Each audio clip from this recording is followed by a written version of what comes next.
सद्गुरुमूर्ति सतगुरु मिलवै सर्वाधार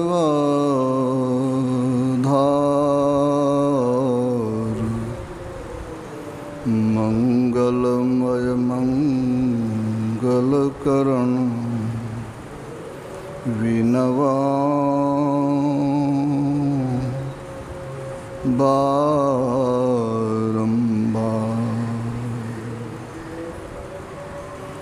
आराध्य देव की प्रतिमूर्ति एवं संत मत के वर्तमान आचार्य श्री के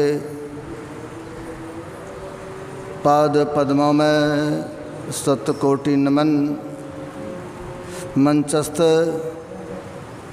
पूज्यपाद गुरुजनों के चरणों में सत सत नमन।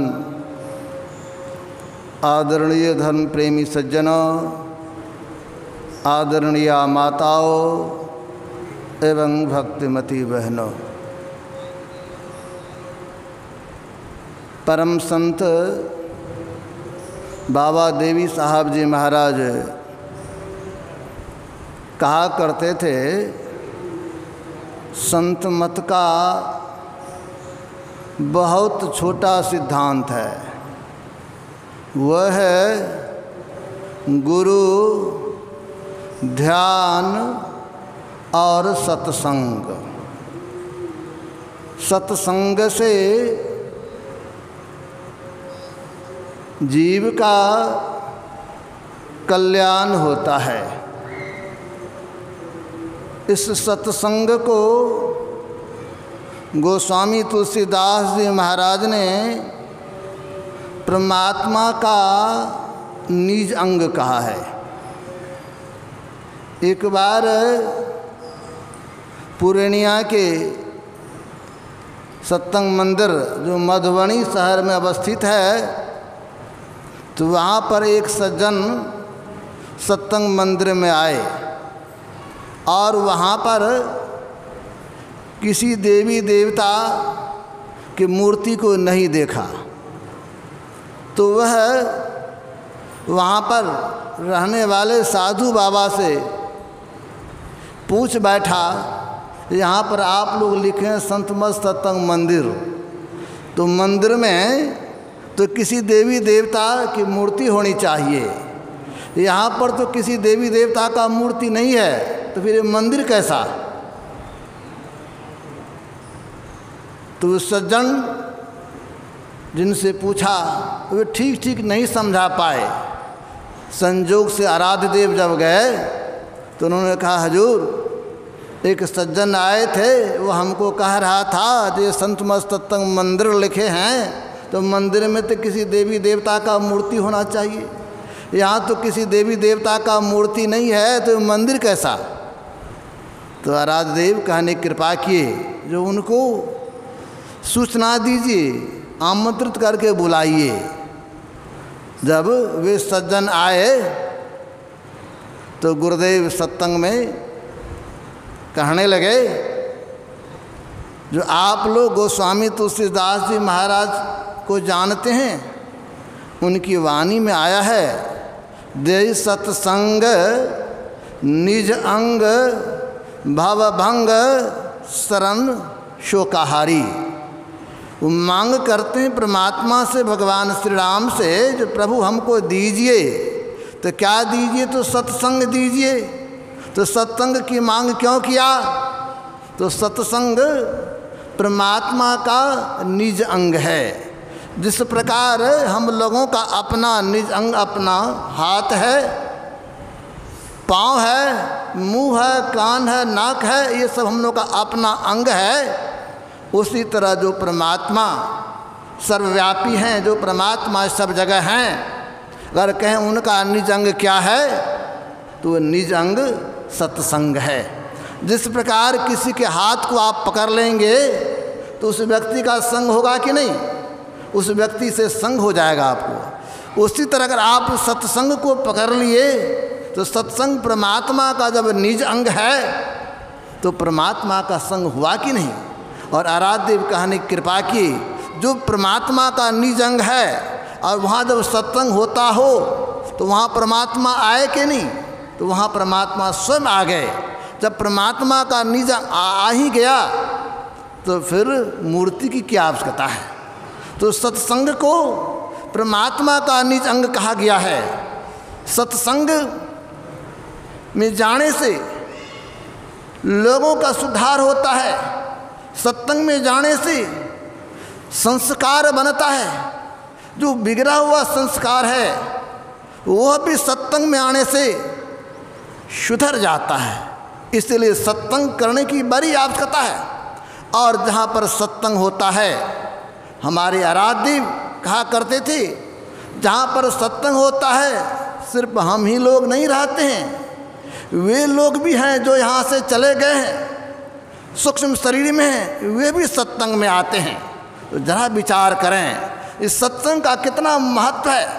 और जिस जगह हम लोग अभी सत्संग कर रहे हैं, यह जगह बड़ा पावन है, बड़ा पवित्र है। यहाँ पर हमारे आराध्य देव बैठकर बरसों सत्संग किए हैं। तो जिस जगह पर आराध्य देव बैठ के बरसों सत्संग किए हैं, वो जगह कितना पवित्र हो गया। हम लोगों का तो सौभाग्य है, हम लोगों के ऊपर गुरु की कृपा है, तब हम लोग इस सत्संग में आ पाते हैं। नहीं तो सत्संग में आना भी साधारण बात नहीं है। सब कोई सत्संग में नहीं आ पाते हैं। कहा गया जब द्रवहि दीन दयाल राघव साधु संगति पाइये, जही दरस परस समागमादिक पाप राशि नसाइये। कहते हैं जब परमात्मा की बड़ी कृपा होती है, परमात्मा जब द्रवित होते हैं, तब आराध्य जैसे संतों का संग मिलता है, उनका दर्शन मिलता है। और जब उनका दर्शन होता है, उनके ज्ञान को सुनते हैं, तो उनके ज्ञान को सुनने से प्रेरणा होती है जो अंतर में चलना चाहिए, अंतर का सत्संग करना चाहिए। बाहर का भी सत्संग करें और अंतर का भी सत्संग करें। दोनों तरह का सत्संग करने की आवश्यकता है। जब दोनों तरह के लोग सत्संग करते हैं तब तो कल्याण होता है। ये अंतर का सत्संग क्या है? अंतर का सत्संग है हमारी वृत्ति फैली हुई है, इसको समेटना है। और फैली हुई वृत्ति को जब समेटेंगे, अंतर में चलेंगे, और जब अंतर में चलेंगे गति होगी, आवरण का भेदन होगा। गुरुदेव बड़ा सुंदर उदाहरण देते थे। गुरुदेव कहा करते थे जिस तरह अनाज को हम पसारते हैं सुखाने के लिए तो पसर जाता है, जब उसको समेटते हैं तो ऊपर उठता है। उसी तरह हमारी वृत्ति जो फैली हुई है, उनको जब समेटते हैं तो ऊपर उठता है, और ऊपर उठने से गति होती है और आवरण का भेदन होता है। अंतर का सत्संग कैसे करें, अपनी वृत्ति को कैसे समेटें, इसलिए संतों ने कहा इसके लिए एक नाम का जप करने की आवश्यकता है। हमारी वृत्ति फैली हुई है, बहुत सारे नामों में फैला हुआ है, तो बहुत सारे नामों से समेटने के लिए एक नाम पर आने की जरूरत है, एक नाम को जपने की जरूरत है। इसलिए हमारे गुरुदेव कहने की कृपा की, गुरु मंत्र जप, गुरु ध्यान कर, गुरु सेव कर, अति प्रीति कर, गुरु की आज्ञा मान प्यारे, कर सदा गुरु की कही। इसी को संत मत में कहते हैं मानस जप कीजिए और मानस ध्यान कीजिए।